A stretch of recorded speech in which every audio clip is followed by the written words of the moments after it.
It's funny that this is the one thing that I'm blanking on. I'm gonna stick with wife. I'm pretty sure they were married. I'm pretty sure.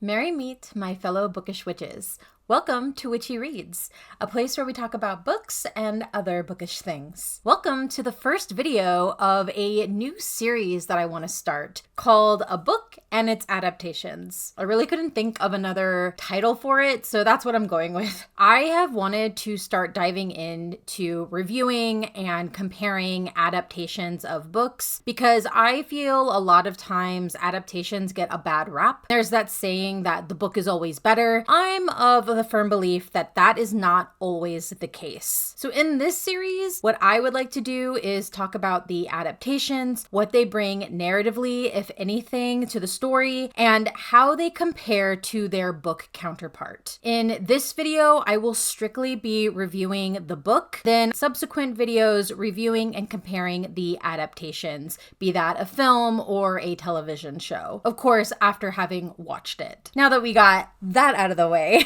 last August, the book selected for my book club was One Day by David Nicholls. I had heard of this book and was vaguely aware that there was a film adaptation. In digging a little deeper, I discovered that it is hailed as one of the great romance stories, and I was excited to add a little romance to my reading TBR. Having now read it, I would like words with whomever made that call because they were wrong. What is drama? Drama is a genre of story whose characters face a conflict that arises through a set of logical and reasonable series of events. Melodrama is also a genre of story whose characters face a conflict that is exaggerated and intensified to elicit a stronger emotional response from the audience. The mellow in melodrama is a Greek prefix for music. That last one won't be important until I get to the adaptations. With how extra this book is, there better be some people bursting into song to properly express their emotions. I've mentioned a few instances where the marketing for a book doesn't match the contents of said book. One Day is a perfect example of this asinine phenomenon,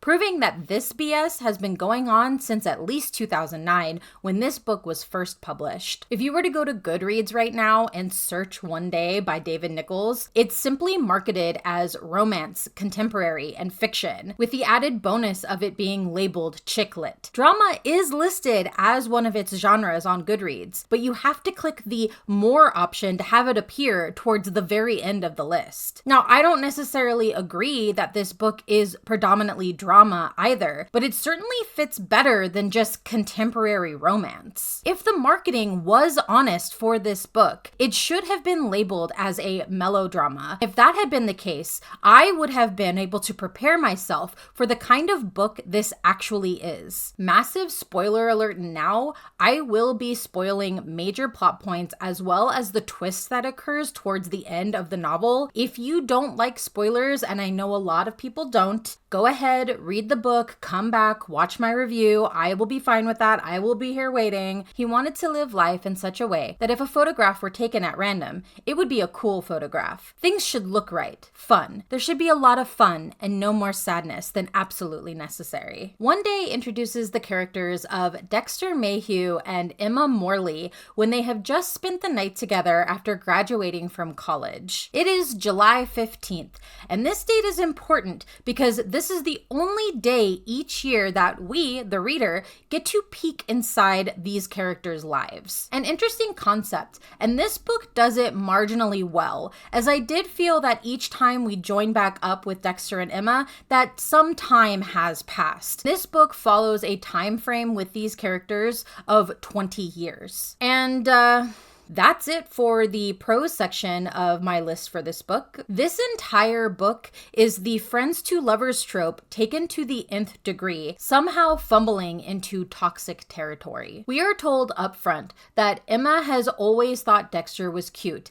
and has had a sort of crush on him. But now that she has slept with him, she doesn't want to appear clingy, I guess. So to make herself more appealing to him, she actively decides to make herself small around him while making him the biggest thing in her life. She shouldn't speak her thoughts. Nothing good ever came of speaking your thoughts. This is why when inevitably Dexter and Emma have a falling out, Nicholls has a hard time giving Emma anything to do. Her personality traits are essentially waiting for Dexter, being around Dexter, how can I help Dexter? Dexter, Dexter. When you remove Dexter from her storyline, what even is her character? Okay, so this entire story hinges on these two characters continuing to be friends that we catch up with periodically every July 15th. There's just one teeny tiny problem. The character of Dexter is the absolute worst. The reason Emma is written the way she is because it's the only way we ever see Dexter in a good light. No woman in her right mind would put up with half the crap that Dexter does to her and around her. The only reason this book works is because the relationship is codependent as hell. It is relying on readers who love love for the sake of love. Those who can ignore the mountain of character flaws in both Dexter and Emma while sitting back saying, ah, yes, this is the epitome of romance. All this to say, the relationship between Dexter and Emma is hella toxic, and both characters suck for different reasons. As I've established, Emma's biggest issue is she has zero personality outside of Dexter, while Dexter is just the worst kind of fuckboy. He gallivants around using his family's wealth to fund this lavish lifestyle. He has no motivation to do anything with his life, and he has no empathy for others, except Emma.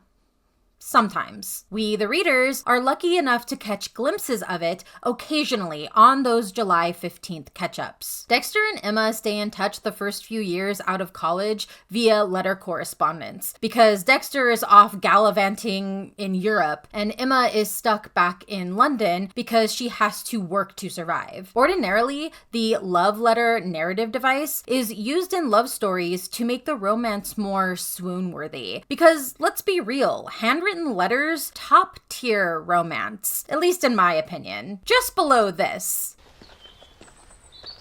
Yet, this book somehow manages to take the letters between Dexter and Emma and make them borderline antagonistic. We see Dexter basically negging Emma about her life choices under the guise of caring for her. Reminder, Dexter comes from wealth and is essentially fucking his way across Europe, while Emma is having to work in a restaurant to make ends meet. I wanted to slap Dexter with the full force of my open palm. Not this book being published a full year into the worst recession since the 1930s. Not this trust fund man baby negging a lower middle class woman for what? His own ego? Because she has to work? What is the punchline here? Because of who Emma is, she seems to agree with Dexter, because when he suggests they both take a trip to Greece, she is on board. The only rule is they can't hook up while on vacation, because at the moment, Dexter has a girlfriend. This doesn't really make sense for his character and seems to only be a plot device to add this weird sexual tension between these two characters. Dexter's girlfriend in this scene is really just a phantom, not really used for anything except to keep these two from fucking each other. If you need to insert a significant other-sized obstacle to create tension between your characters,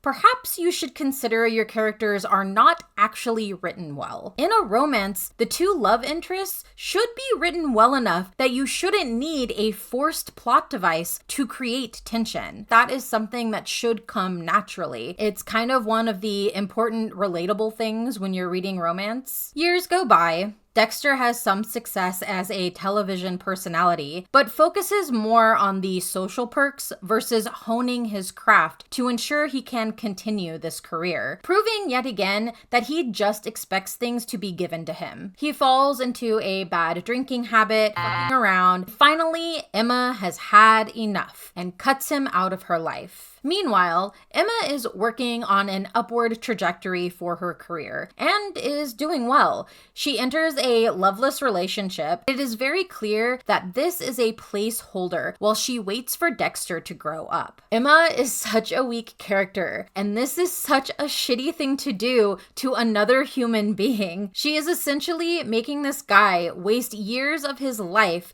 with a woman who doesn't love him. Her boyfriend proposes to her because he thought this was real. Then she has to face the very real consequences of not loving this man, and then she rejects his proposal. It's so toxic and disappointing. It doesn't make sense that Emma is able to move on in every other aspect of her life except her love life because there is a Dexter-shaped hole in her heart. This does not come off as romantic. It comes off as pathetic. During their time apart, Dexter manages to become a father, but don't worry, his daughter isn't enough for him to change as a person. Emma progresses in her career and encounters some success, and when the appropriately allotted amount of time has passed, her and Dexter are then allowed to be together. This is when Dexter decides that he needs to change fundamentally as a person because Emma. This is such a huge red flag. Alert!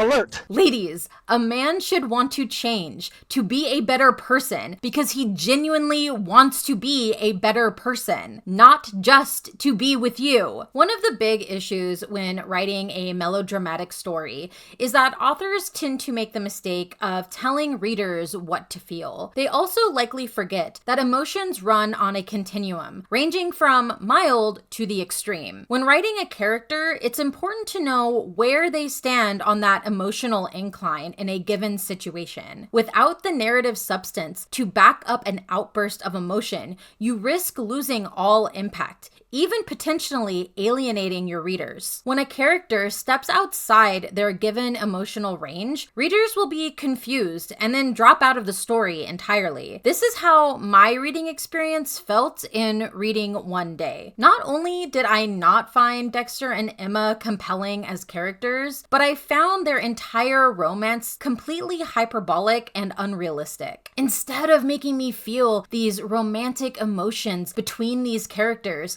their entire relationship pulls me out of the story. Their love story is over the top, romantic for romance sake. This isn't real. It's problematic. If Emma was a relatable woman, she would have kicked Dexter to the curb earlier and would not have ended up with him, unless he was willing to fundamentally change his entire personality for himself prior to them even considering getting together. I do understand that different emotions vary in strength and intensity, and yeah, love is known for being a particularly intense one. Love! Oh! But in this contemporary romance story, not fantasy, not rom-com, this feels like way too much. Then Emma Mayhew dies, and everything that she thought or felt vanishes and is gone forever. So Emma dies. And on the graph of melodramatic antics this book employs, this entire scene sends the story off into the stratosphere. Her death is so ridiculous. I know what Nicholls wanted me to do in this moment was to burst into tears instead of what I actually did, which was burst into laughter. I know a lot of readers of this book felt the emotions that Nicholls wanted you to feel. You cried. It was very sad. To me, it was over the top. Now, reminder, I have not seen the film adaptation, but in my brain, I imagined something like this.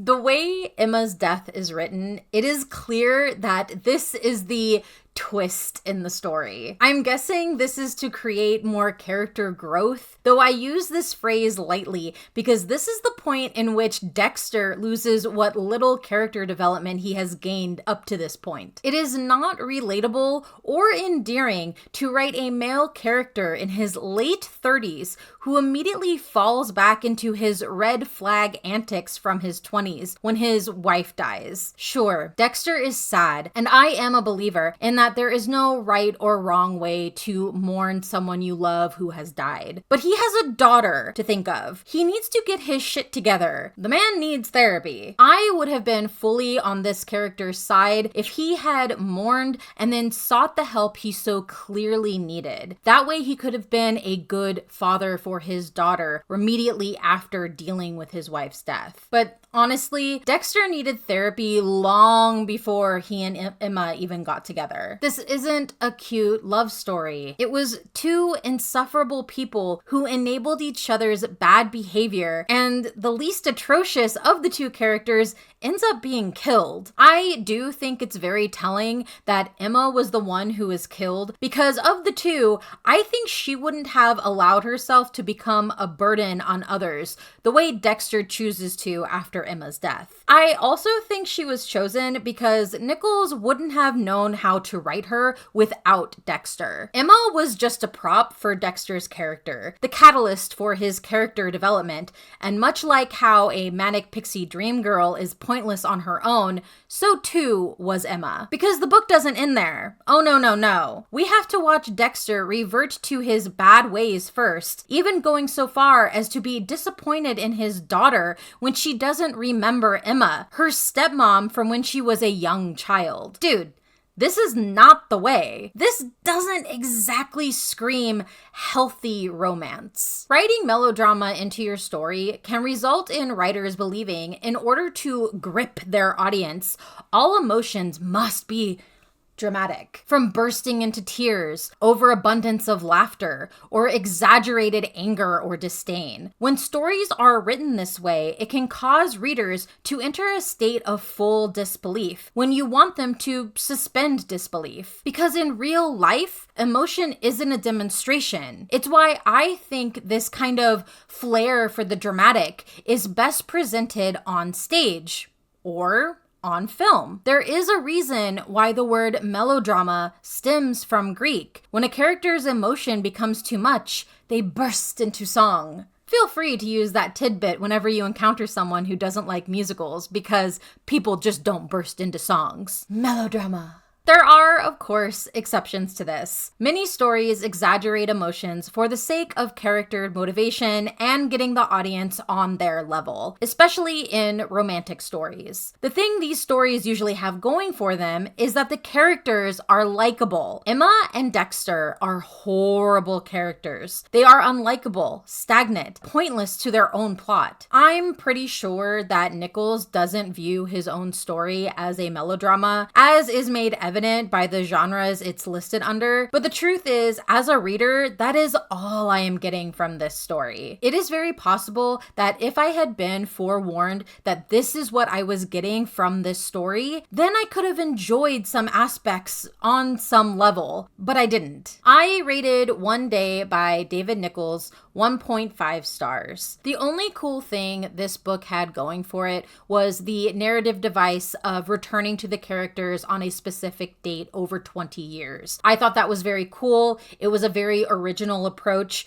Obviously now it's been done to death in other stories, but I feel like this was maybe kind of the first instance where this was used, and I think it is relatively done well. However, the biggest thing in this book is how horrible the characters are. Outside of their unrealistic relationship is how their character growth is demonstrated. There is a part in the story where Dexter and Emma lament about their younger, more annoyingly progressive and politically vocal personas. They point out how laughable their morals and ethics were as young stupid 20-somethings. Clearly, growing up means just deciding not to care anymore about anyone except the person you want to pursue. That entire scene reminds me of when older generations try and tell you that the progressiveness will grow out of you as you get older. And I personally find that that's not always the case. It's almost like saying the humanity will grow out of you. I'm pretty sure a lot of young people don't necessarily want that. And then at the end of it all,